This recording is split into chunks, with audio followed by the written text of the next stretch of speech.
Good morning, ladies and gentlemen. I would like to welcome you to second day of our conference organized by the Arab Center for Research and Policy Studies. In this session, we will be dealing with the theme of political culture and political cultures in the Arab world.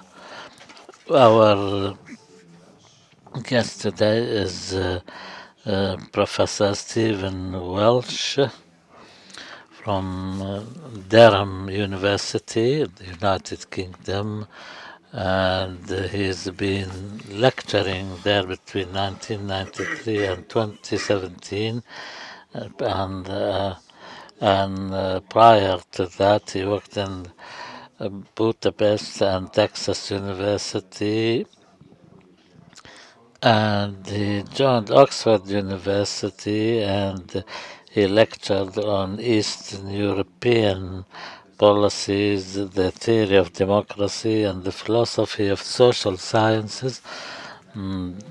Professor Welch is a prominent figure in the field of political culture. He has two very important books in his name. One in 1993 about the concept of political culture, and then he has another book called The Theory of Political Culture.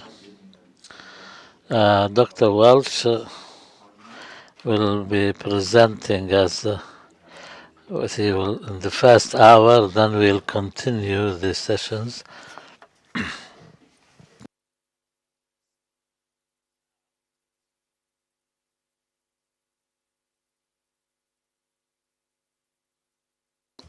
شكرا جزيلا. أنا آسف لأني أتحدث بلغتي. The Arab Center for its kind invitation to give this talk and to attend this conference, and it's a second kind invitation I received from them in the course of 2 months. As you know, some of you, that's more recognition than I normally get in 2 years, so I'm very grateful for that. So things are visible. I hope I can just move on thus.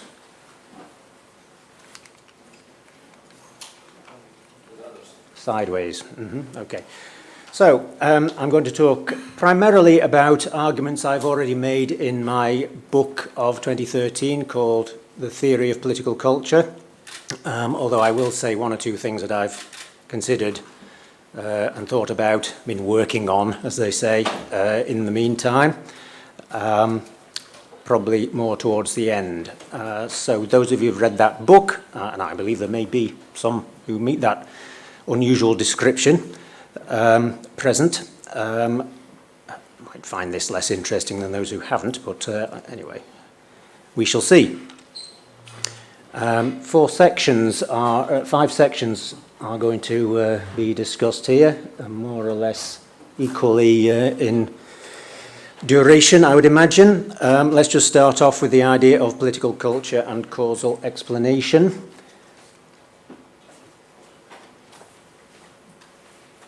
So, can political culture be a causal concept? Well, that's the first question to ask and answer if you're giving a talk on causality in political culture.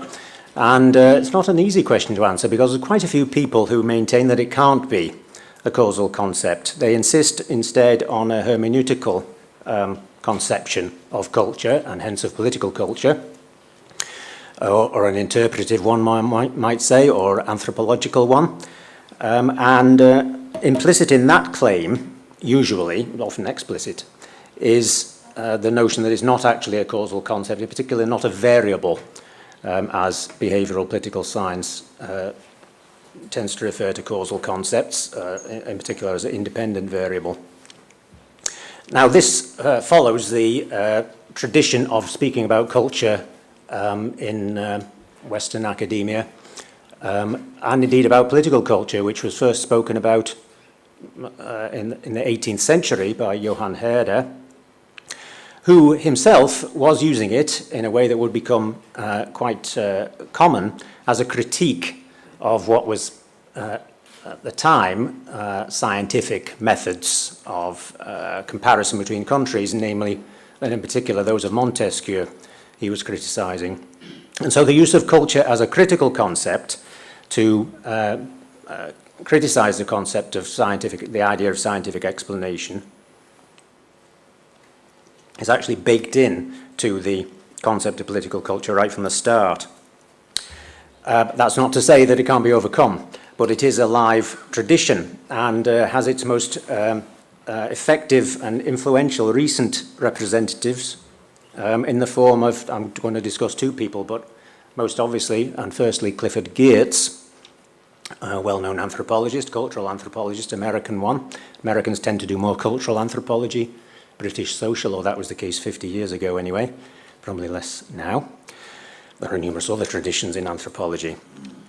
And he, over the course of his career, not at the start of it, but towards the end of it, became increasingly skeptical of the idea of using culture as a causal concept to explain anything. He wasn't skeptical about this, as I say at the beginning. Indeed, if you read his most famous book, Interpretation of Culture, which is much cited in the political culture literature, which is a collection of essays written over quite a period of time, about 15 years, you'll see there's an evolution within that book of his position. It's certainly not all consistent, but he's not someone who, he would say he's not someone who makes a fetish of consistency, and he certainly does not. More recently, though, his position was the one I'm illustrating with that quotation, calls for a general theory of just about anything social, sound increasingly hollow, and claims to have one, megalomaniac, power mad, he means. That's in his most recent collection, Local Knowledge.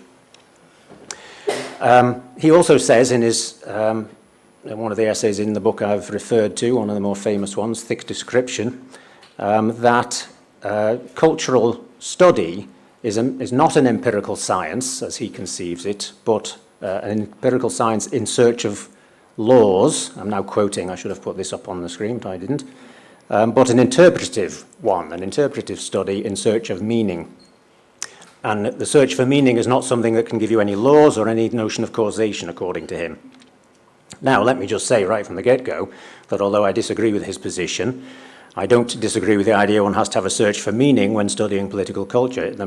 Even the most behavioralistic or positivistic methods of survey research obviously require you to know the meaning of the words that are being asked in the survey, and also what's important is to know what meaning the people who are receiving the survey attribute to those words. So certainly there's a semiotic, semiological, interpretive, hermeneutic, etc. character to political culture research of any form. That does not mean, though, to my mind, that it's excluded from being causal. And I would also maintain that it didn't mean it to Clifford Geertz's mind either. He actually uses the term in a causal way, even though he stopped endorsing it at a kind of programmatic level earlier on in his work. He describes culture, for example, as a web of meaning in which people are suspended, a concept he gets from Max Weber, or he claims to. Well, think about that for a second. What does it mean to be suspended in something? That surely is a causal relation that you're in between you, the person suspended, and the thing suspending you. If you're suspended in some kind of web, it means you can make some movements, you can't make other movements. You're under some kind of causal constraint. It's actually very difficult to speak about culture without fairly quickly slipping into some kind of causal language, which, however, people like Clifford Geertz and hermeneuticists in the study of political culture in general often sort of avoid, but I don't think very effectively. It can't be avoided. Moving on to another key example of this practice of causal avoidance, that would be Michel Foucault. Along with Clifford Geertz, I would say, the two of them constitute the most influential hermeneutical influences upon present-day political culture research. Geertz perhaps not Foucault perhaps not altogether directly, most importantly through a particular indirect conduit, and I'm sure you'll be familiar with this particular influence, namely that of Edward Said, and notably his concept of Orientalism. But Foucault in general, as well as Said in his own right, have both been very influential upon a kind of politicized form of interpretivism or hermeneutics in political culture research. Politicized in the sense that it involves, unlike Geertz's work, a critique of some kind of power structure. I say some kind of in a slightly sarcastic tone because in the case of Foucault, of course, there's a denial that you can actually identify the source of this power. You don't find this in Said, and Said's more realistic and sensible in this regard, I think. Foucault says there's no headquarters from which the power of language, the power of discourse, which is his way of understanding culture, emanates. The discourse itself kind of conveys the power. Well, Said, of course, did say that the discourse of Orientalism had a source, namely Western imperialism, and that brings him closer to the position of Karl Marx and others like him that Foucault was trying to escape from. Neither Said nor Foucault, however, despite the difference I've just mentioned, managed to escape talking in causal language. They commit, to my mind, however, something of an error in doing so without admitting it and without substantiating the causal claim. So that in a Foucauldian analysis, you tend to find an assertion that all sorts of effects are happening, all sorts of influences on political outcomes are occurring, and yet this is not admitted to be a causal relationship. The effects are kind of gathered just from reading the texts. That, for example, liberal penal reform texts of the 18th and 19th century in Western countries that advocated for more liberal prison regimes were actually covertly establishing more and more effective control over the inmates of the prisons. Even though it didn't say that in the texts, that's what Foucault claims to read in them. And from that reading, he derives a causal claim that better control over human beings was being established through these texts. This is a questionable proceeding, I would say, because you first of all have to ask the question whether the text is being received that way by any of its audience, but also, in particular, if you're giving us kind of interpretation that isn't what the texts on their face say, there's even greater distance between what's being claimed in the analysis and what the causal effects are supposed to be. So all of these are reasons for saying that, notwithstanding the deep and prolonged dispute about whether political culture can be a causal concept since it began to be used, and particularly since it came into wider use, which is in the 1950s of the last century, in the 50s of the last century, despite all those critiques, it is a causal concept. It can't help but being one. That, however, just gets us to the start of the problem of figuring out how it can be, and that's a long-standing problem as well. Many people have commented, and Professor Bishara was commenting on this yesterday, about the difficulty, for instance, of distinguishing between political culture as a cause and political culture as an effect of politics, rather than a causal influence upon it, and some people simply assert that it's both. This is confusing from the perspective of causal analysis, although you can see why people say it. And really what I'm going to be doing for the rest of this talk is working through this problem and giving my suggested response to it. I hesitate to call it a solution, but it's the closest to one that I've got so far anyway. So let us move on to part two. You've already encountered this quotation yesterday. I won't go on about it. Gabriel Allman's kind of coinage, it's actually a recoinage, as I've mentioned, of this term political culture. And the key word there is the word embedded, apart from the words political culture, that's quite key, but since it's a definition. But the word embedded means that, well, what does it mean? It's kind of a metaphor. To me, what it suggests as a metaphor is a kind of substrate of politics, some environmental kind of basis that it has, out of which it grows which therefore conditions it in some general way without determining it in all specific ways, creates its parameters, its limits, its general style or tone, perhaps if you want to use more interpretive language, none of which he actually says, but all that seems to be conveyed by this notion of embedding. And of course, he also, by invoking the term culture at the same time, despite wanting to define it in a strict manner that would be usable by behavioral political scientific methods, mainly surveys, he used the word culture. So he brought in all of these connotations, the prehistory of which I haven't described, but which culminate in the critical positions of people like Foucault and Geertz. Now, this concept of embedding, as I've just explained it, has one particular implication, which is to say what political culture is not. According to him, it's not public opinion. Now, people have been writing about public opinion for quite a long time before they did about political culture, if we discount Herder's early usage of the latter term. And they still do, and they measure it using surveys, and that's been going on since the late 1930s. That's when attitude surveys were invented. And political culture is not supposed to be that. So this creates an initial problem of method, particularly because the same method was going to be used to measure it.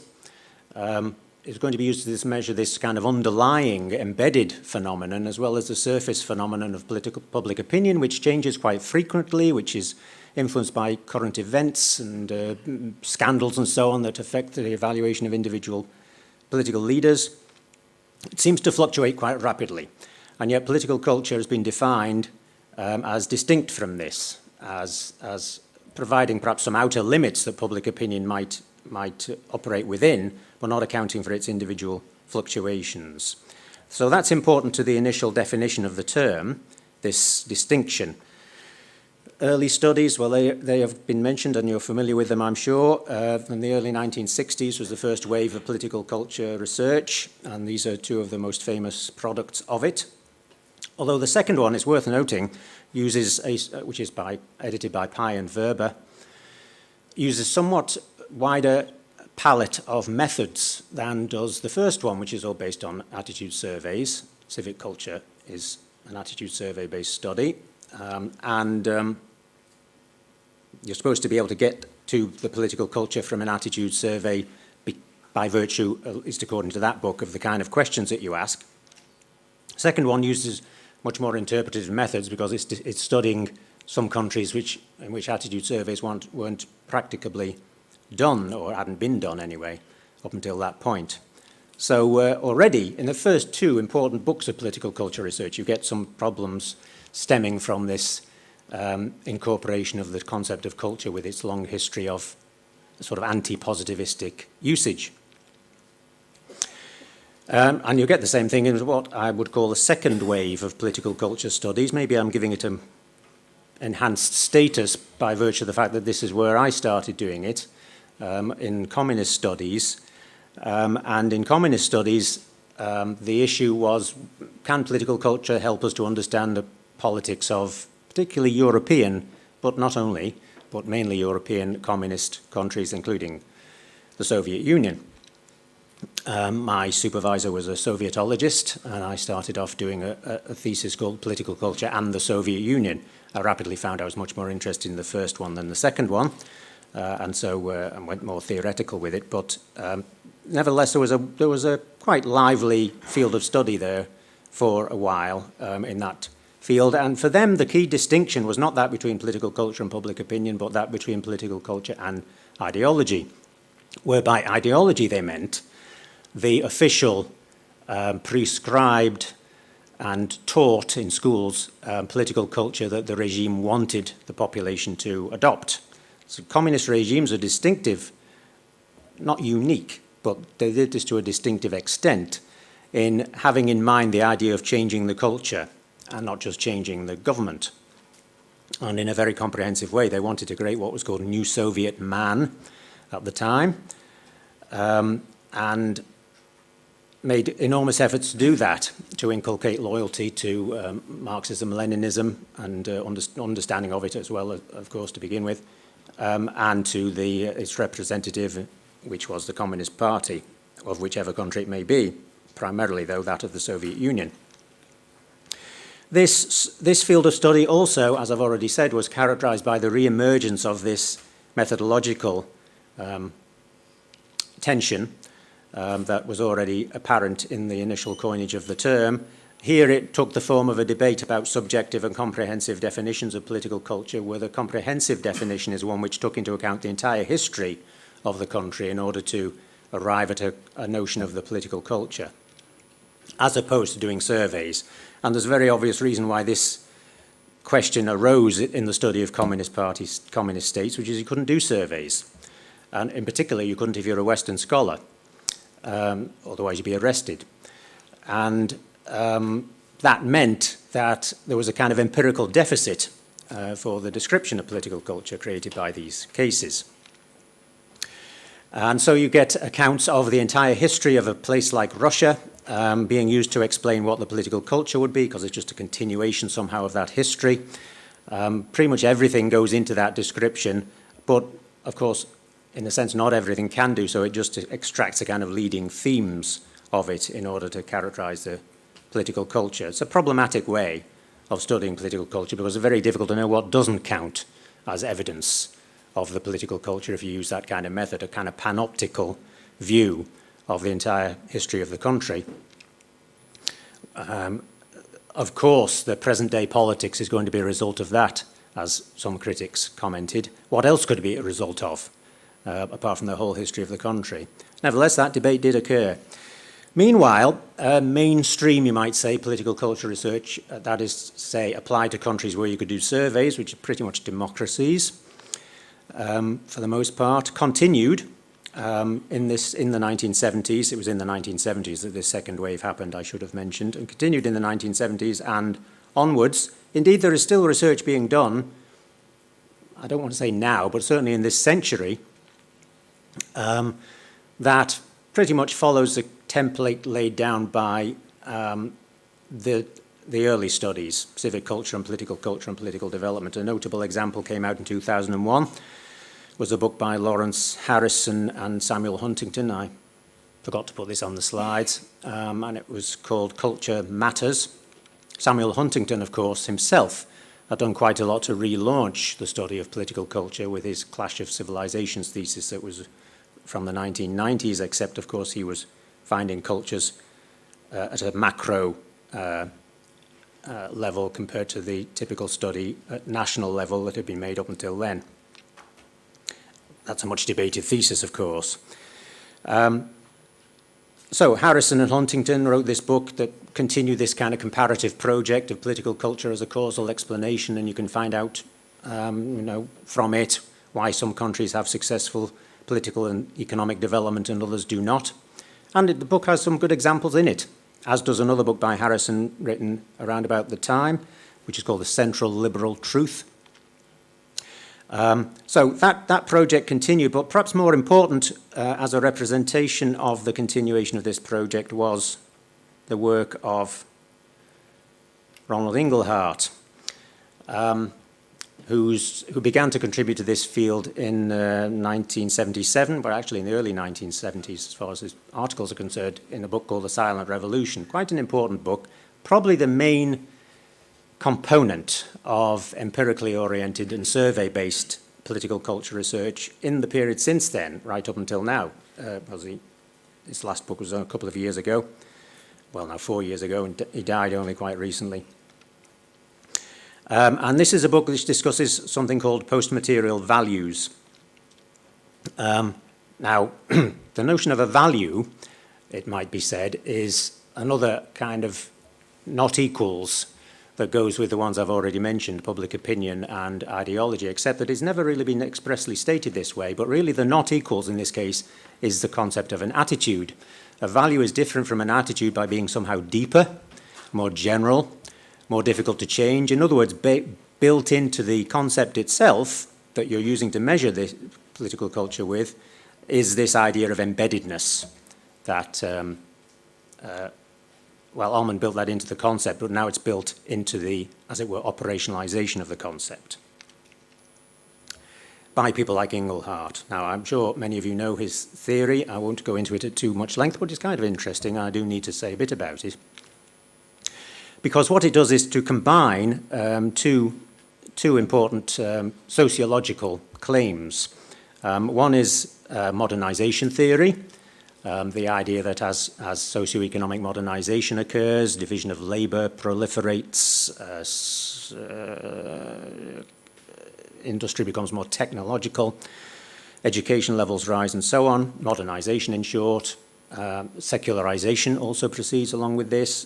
This produces a change in political culture. In fact, secularization is itself such a change. So this is interesting because he's dealing, Inglehart, with the idea that political culture is involved with political change.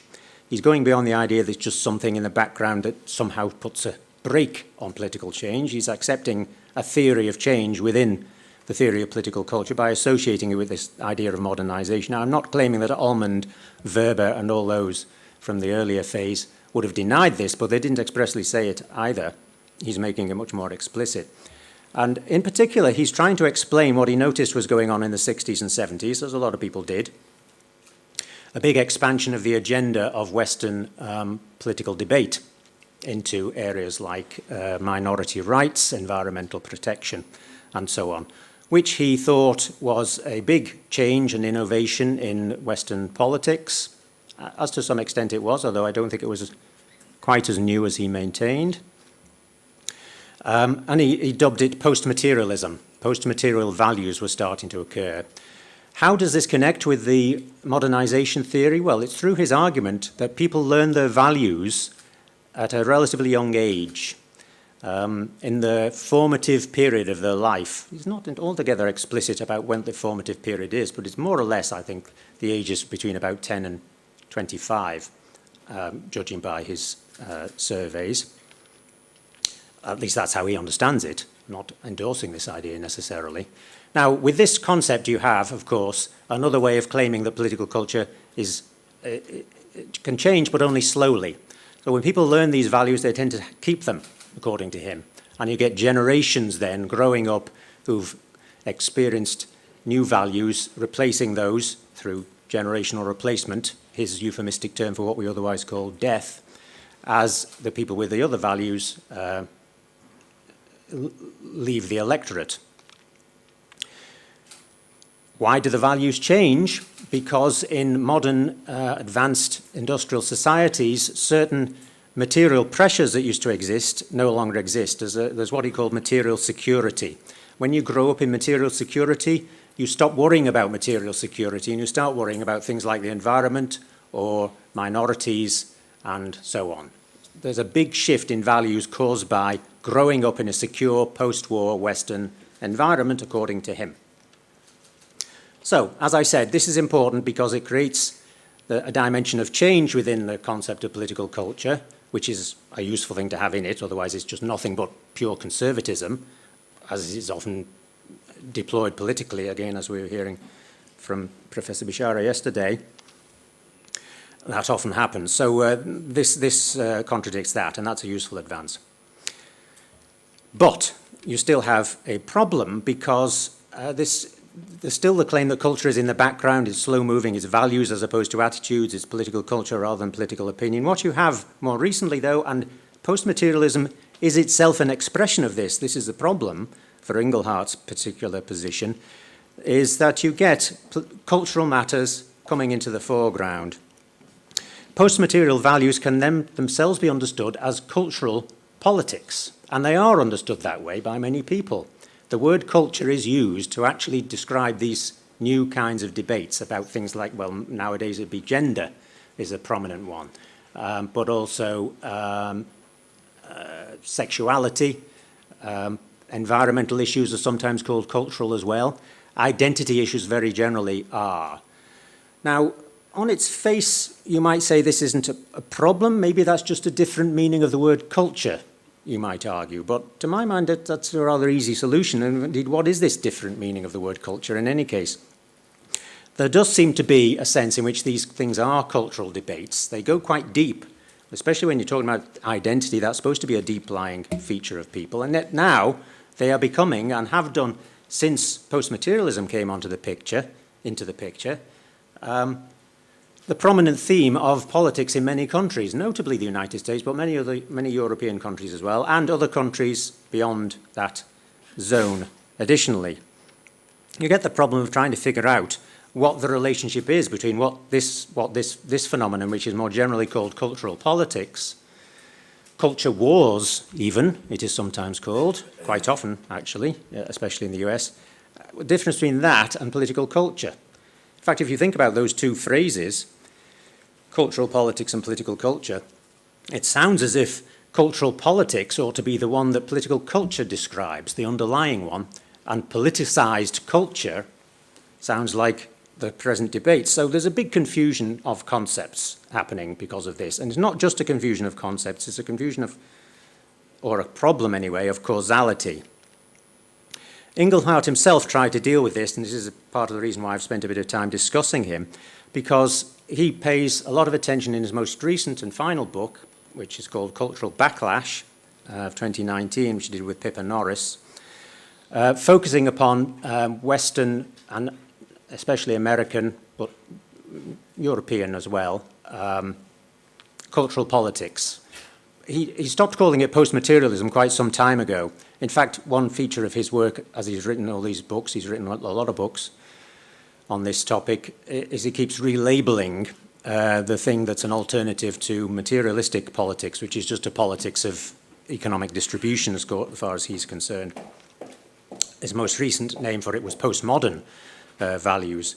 But in any case, he's very interested in the present instantiation of that in the countries I've been speaking about. And what's interesting is that it's a more dynamic and rapidly changing politics than was previously in evidence, and yet it seems to be, at the same time as that, cultural, having to do with these deep-lying phenomena such as identity. How does he explain that using his theory?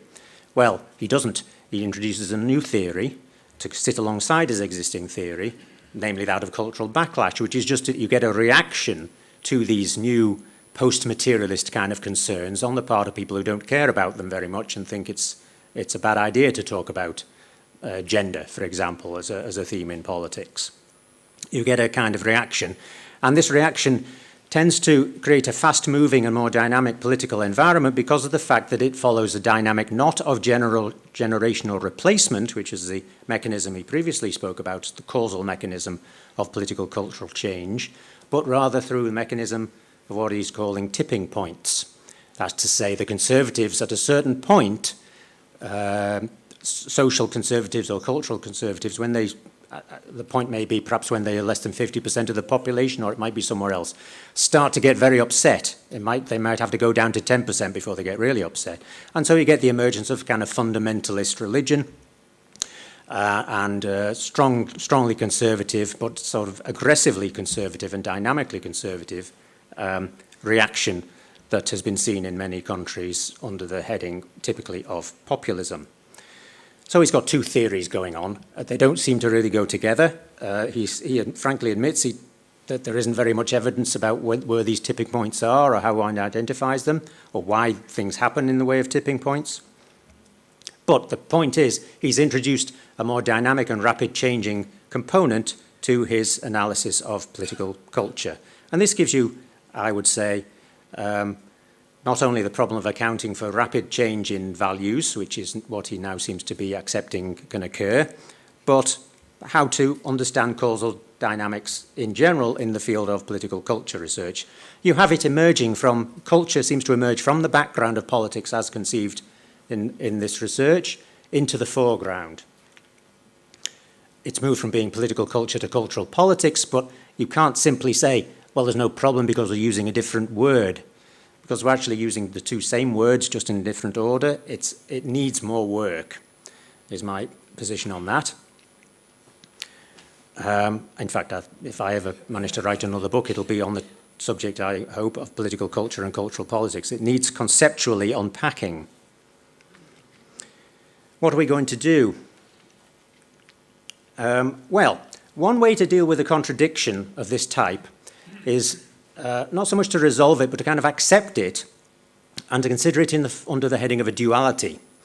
that there are simply two components going on here that need to be unpacked. And you could, if you want, just call them political culture and cultural politics. The problem is that those labels don't really tell you very much. You need to unpack those labels as well to figure out how it is that this foreground and background phenomenon can both be happening, that you can have slowly changing political culture, but also rapidly changing political culture under certain circumstances.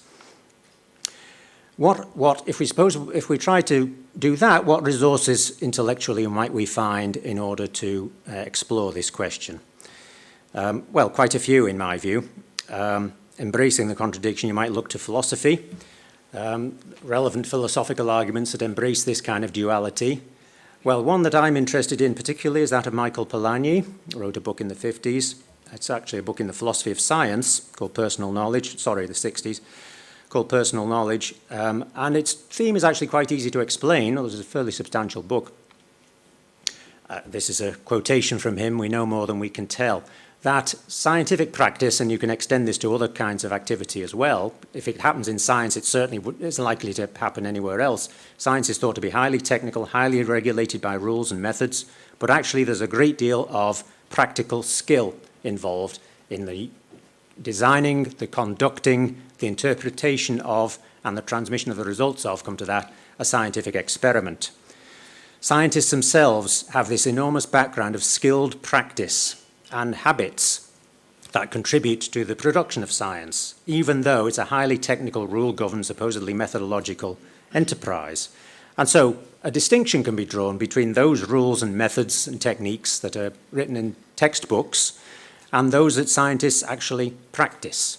A distinction, this begins to elaborate the possibility of a distinction between rules and practice. And he generalizes beyond science to say there are many, many things that we do that we're skilled in, expert in, practiced in, that we don't know the rules for.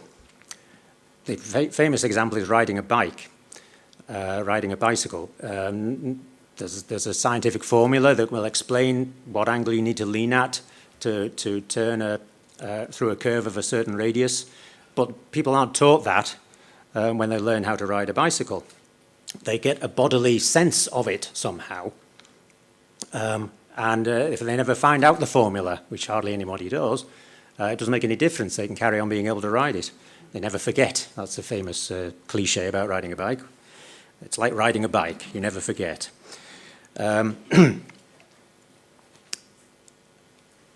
It sounds like a simple idea. It is a simple idea, but it's not one that has had much traction until Polanyi started writing about it in the philosophy of science, and it has some traction elsewhere, as I'll go on to say as well. And to my mind, it already suggests some of the resources we might need for resolving the cultural contradiction that I've been speaking about.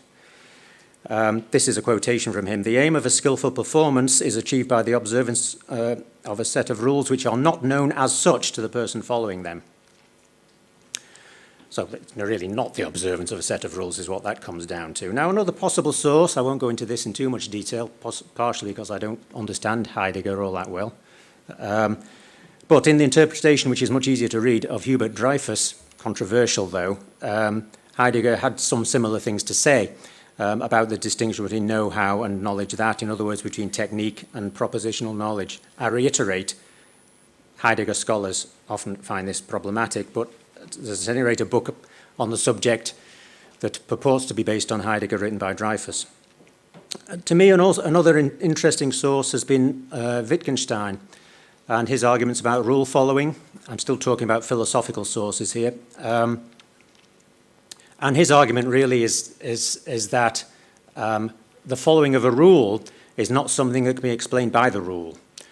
That in order to understand why someone's following a rule, you would have to give another rule to explain why they interpret the rule in that particular way. And you get very quickly into a problem of an infinite regress. But people still manage to go on, despite the fact that you could ask them endlessly, literally endlessly, why are you doing that? Why are you doing that? The rule says this. You ask, well, why does the word this in the rule mean what you say it means, etc., etc. People still go on. We know how to go on. is one of his famous phrases. And we do, of course, know how to go on, much like we know how to ride bicycles without being able to explain them. These are all philosophical sources that suggest this notion of a duality between the rules or the general descriptions we can give of events and our practice in being able to follow them. In sociology, you can find dualistic sources as well. Anthony Giddens's Constitution of Society, in fact, has a whole discussion of the difference between a dualism and a duality, by which he tries to defend the dualities that he's in favour of. I won't go into that in any great detail, though. Let's go into some examples. The actual sociological study of highly rule-governed situations, typically bureaucracies, is a rich source from this point of view. And one famous study is that of Dan Zimmerman. He was an ethnomethodologist, a position in sociology that kind of came and went in the 60s and 70s, but involved very narrowly microscopic ethnographic study of more or less workplace organizational settings. And the question was, how did people make these things work? Well, you might say because they follow the rules. Isn't that what a bureaucrat does? They're all just blind drones who follow the rules. That's a stereotypical view. No, actually, they can't do that because the rules are never exhaustive, just like Wittgenstein said. And many of these ethnomethodologists had actually read Wittgenstein and made use of him. Not so much Polanyi, but they could have done that as well. The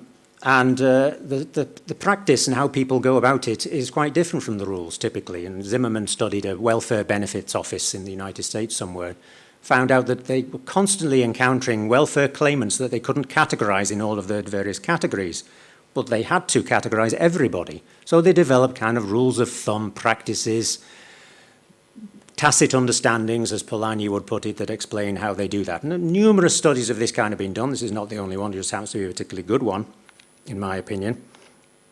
And more generally, this gives rise to quite a well-known phenomenon in bureaucracy, including bureaucracies that you yourselves would be familiar with. Academic bureaucracies, you encounter this kind of thing as well. A big difference between the mission statement level of the bureaucracy and the standard operating procedure that actually takes place within it. That doesn't mean that either of them is dispensable. I'm not suggesting the mission statement is a complete waste of time. There are those who would want to abandon all mission statements and have all the management consultants that come out with them, lined up in a yard and executed, but they actually fulfill a function. But it's not the same as determining what happens in the way that the standard operating procedures do. Moving on to some other examples, these are the ones I've made most use of from social psychology. And it's interesting, you can find these dualities throughout a range of disciplines, it suggests that there is at least something in these claims. Notably, what are called dual process theories. Here's two examples. Dual process theories have become quite well known lately, a little bit outside social psychology. Perhaps Jonathan Haidt is the better known of these two authors I'm going to mention. The other one is important is Timothy Wilson. Wrote a book called Strangers to Ourselves in, I think it was 2002. He expressly makes use of the arguments of Polanyi and develops an account of psychology based on that. Perhaps best known among these sources is the work of Daniel Kahneman and Amos Tversky, and Kahneman's book Thinking Fast and Slow. There's some question about to what extent this is indebted to psychological reasoning as opposed to merely economic, but certainly makes use of experiments of the type that psychologists do. There's a kind of rapid processing part of our mind that we're not very conscious of the operation of, and then a slow processing part where we really think things through, propositionally speaking, or in terms of logic. But a lot of our behavior is governed by the first one, not the second one. This is a well-known thesis by now, I think probably mainly thanks to Kahneman, but Haidt is another major proponent of it, and I think Wilson is among the more interesting of these writers, not so well known. Haidt's thesis is the elephant and the rider. You might have heard of that one if you've read his book, The Righteous Mind, or read something about it, heard something about it. People's behavior is like a rider on top of an elephant. There's a conscious mind that's trying to direct it and reason through the most rational and logical course of things, but there's also what the body actually ends up doing, which is driven by emotions and other kinds of rapidly formed quick responses to environmental stimuli, the kind of thing you need if you're out roaming the veldt and some lion is chasing after you, for example, as an evolutionary basis for these two kinds of thinking. So these are all resources for what I would call a dualistic theory of political culture. And the way I tried to resolve this question of fast changing and slow changing political culture, which I think is emerging from the literature in the way I was describing earlier, is by dividing it into two components. Essentially, practice would be perhaps a general name for the first one, and the second one I think I might call discourse. Well, I did call it. So practice consists of habits and skills, and it's worth just taking a second just to think about what we mean when we talk about habits and skills. I'm not the first person to write about these in the context of social science. There's a rich literature on both of them, and in philosophy as well, I've discovered, somewhat to my horror, more recently, and I'm starting to take a look at. What are the qualities? Well, they take time to learn. They do change slowly. That's part of the psychological sort of reality of them as just an empirical matter. They can become automatic. A degree of bodily automaticity can develop in the context of practices and particularly of habits and skills, both of which I'm grouping under the general heading of practices. And in the case of skills, you also get the fact that they can be redeployed in new settings. So they do lend themselves to adaptation, but in a sense a kind of novelty arises when you're applying a skill to a new setting. An example I discuss in the book I wrote was about post-communist capitalism in, say, the Soviet Union, which is a very peculiar kind of capitalism, oligarchic as we know it now is, but also quite corrupt in particular ways. And a lot of its attributes are quite easily understood as the reapplication of skills that highly placed bureaucrats learned when they transitioned into becoming entrepreneurs once the Soviet Union collapsed. That's not that they maintain the same values, it's not that they would give the same answers to surveys, or that when you process the surveys to give you measures of values as an underlying dimension even, that everything would look the same. But what they were doing was quite similar. The actual practice had a continuity about it, which is somehow inherent in what we know about practices, habits, and skills. Here I'm trying to say more than just, let's define the political culture as what changes slowly, and let's define cultural politics as what changes quickly. I'm actually trying to suggest that when we look at these components, it's self-explanatory why these phenomena change slowly, whereas the ones you might group under the heading of discourse, admittedly a rather more amorphous category, well, they're both quite amorphous. Things like naming and recognition, so that has to do with questions of identity as well, but I think there's a dimension of rapid change in identity.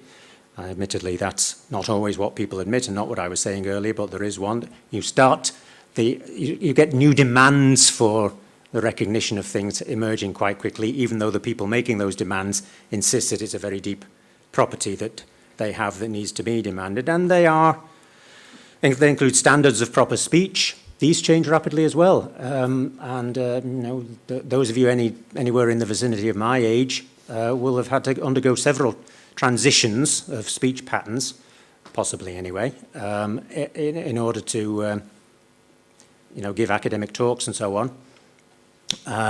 And these can happen rather abruptly, sometimes even overnight, I think, but not for the most general and important ones, but for some. In the general election of 2019 in the UK, during the general election broadcast that night, they started talking about something called the Red Wall, which is a collection of Labour constituencies in the north of England that were suddenly voting Conservative. I'd never heard this expression, the Red Wall, until that moment. And since then, that's all anyone talks about in UK politics. If anyone's going to analyse electoral politics from that point onwards, it was under this heading of Red Wall. Now, maybe I just was not paying attention before, so maybe it's not literally true that that discourse changed overnight, but I think it wasn't far from it. They can change quickly. These things, rules and accounts, I mentioned already as a component of discourse. That's my sort of Wittgensteinian and Polanyian component. They can change quickly. They can probably have tipping points. Wittgenstein writes about this, the idea of a run on the bank the sort of rapid change in meaning that can occur under certain kind of cases. It's obviously true if you're talking about discourse that not all of it can change at once, because then you would have complete meaninglessness. There wouldn't be any valid dictionaries anymore. Whereas, of course, if, say, the usage of pronouns changes, that's against the background of a wide range of stable meanings that are required in order for that to be made sense of and to be form the basis of instructions to people. So that can change quite quickly, but it never changes all at once. That's not because the rest of it is fixed, it's because only one bit of it can change at any one moment. Thank you very much. That's more than I thought I was going to have.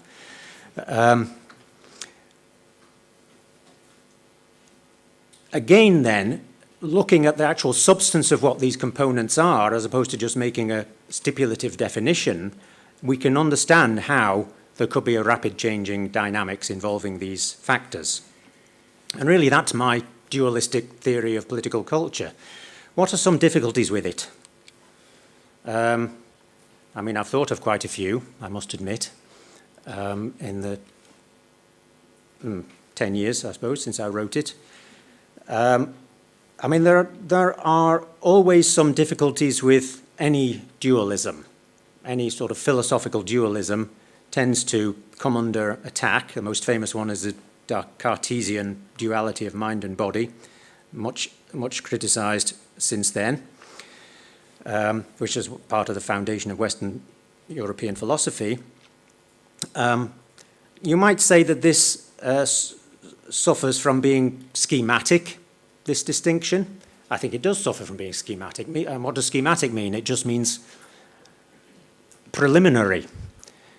Well, because it means kind of preliminary, it also means, well, maybe there's more work to be done here. It doesn't mean that this distinction shouldn't be made. It is necessary, to my mind, to make a distinction somewhat of this type in order to get some way towards dealing with the problems that I was previously discussing.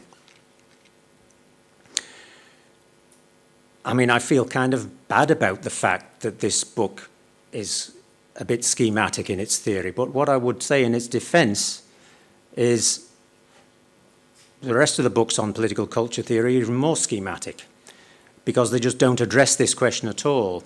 You do kind of find occasionally people saying political culture sometimes changes quickly and sometimes slowly. There are some authors who actually said that, and Inglehart is, in a sense, one of them, as I've explained, and he's very prominent in the field. But no one's really tried to explain it. I think it does need to be explained. I just have to admit my attempt to do it so far is as yet not fully developed. Another problem with dualisms is that they can simply conceal what is actually a continuum. They make a sharp division between things when there is not a sharp division. Now, this is part of the same problem I was just speaking about a moment ago. More work to be done. I mentioned that I had discovered fairly recently there's a fairly large literature in philosophy now about skills. I didn't know there was until about 2 weeks ago, when I came across something in a journal. And whenever you come across something in a journal, you can find at the end of the bibliography of the journal about 10 other things you've got to read at least. So this philosophy of skills argues that there's propositional elements within skills. It's not just bodily. So there is a possibility that some greater complexity obtains in this relationship than I've so far admitted. So that again is a reason for doing more work on the subject. There's a final question, should one be doing work on this subject at all? Now, I've had this thought quite a lot in the course of my career. I first started doing political culture research, as I mentioned, in the auspices of Sovietology, and my supervisor was a prominent author in this field of communist political culture studies. His name is Archie Brown, well-known Kremlinologist, among other things.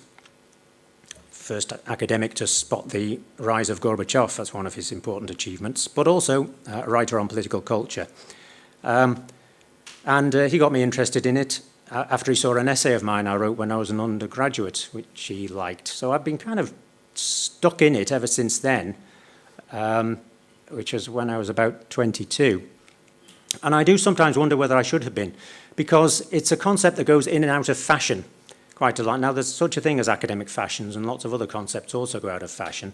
But political culture has definitely had its moments of being rather derogated in academic study. For reasons that are quite well known, that were discussed by Professor Bishara yesterday, and that I've also been discussing. These are quite good reasons for taking it less seriously. And it's also true that a kind of opposite thing is also true, which is people are very keen to use it because it's so easy to use.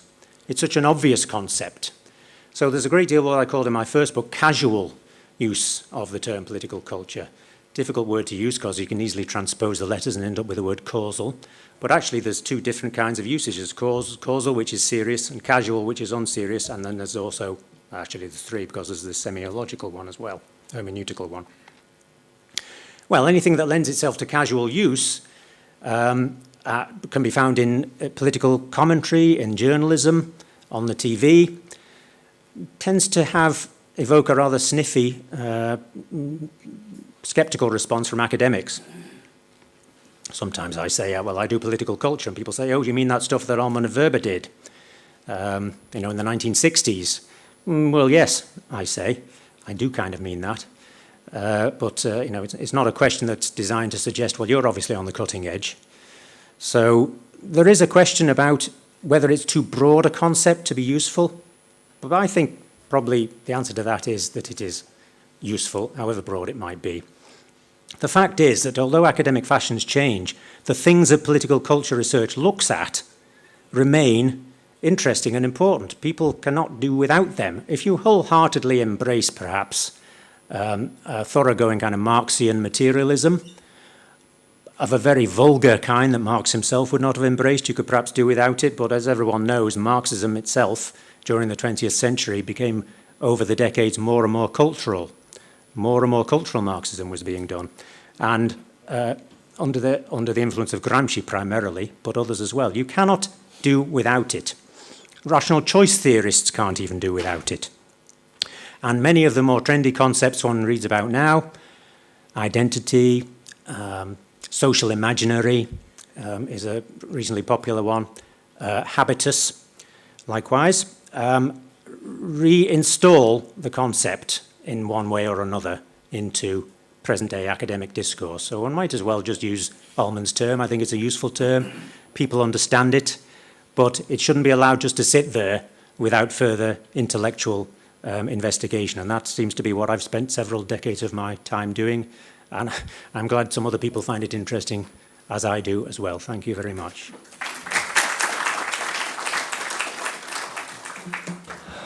Thank you very much, Professor Welch, for this insightful talk. شكرا جزيلا لكم على الحضور ونأخذ استراحة. Now we take a short break of 5 minutes, no more, less, maybe more, no, then we will resume. Thank you very much.